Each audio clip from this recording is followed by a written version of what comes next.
Hi friends, welcome to our YouTube channel. అందరూ ఎలా ఉన్నారు? ఈరోజు మీ అందరి ముందుకి మరొక కొత్త వీడియో అయితే మీ అందరి ముందుకైతే తీసుకొచ్చేసాను.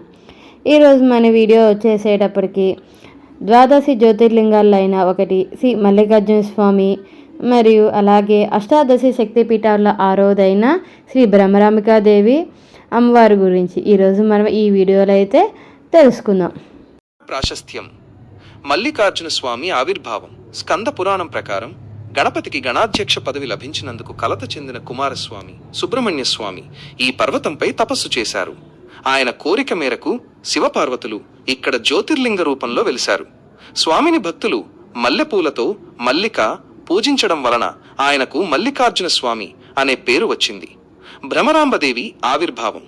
పూర్వం అరుణాసురుడు అనే రాక్షసుడు బ్రహ్మవరం పొంది లోకాలను బాధించగా ఆదిశక్తి 6 కాళ్ల తుమ్మెద భ్రమరం రూపంలో వచ్చి ఆ రాక్షసుణ్ణి సంహరించింది. అందుకే అమ్మవారు ఇక్కడ భ్రమరాంబికాదేవిగా పూజలందుకుంటున్నారు. శక్తిపీఠం.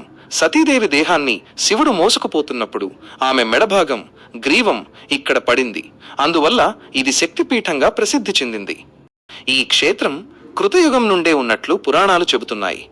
రామాయణంలో శ్రీరాముడు, మహాభారతంలో పాండవులు ఇక్కడ లింగాలను ప్రతిష్ఠించి పూజించారని ప్రతీతి. ఆదిశంకరాచార్యులు, జగద్గురు ఆదిశంకరాచార్యులు ఇక్కడ తపస్సు చేసి శివానంద లహరిని రచించారు. అలాగే భ్రమరాంబికాదేవి సన్నిధిలో శ్రీచక్రాన్ని ప్రతిష్ఠించారు.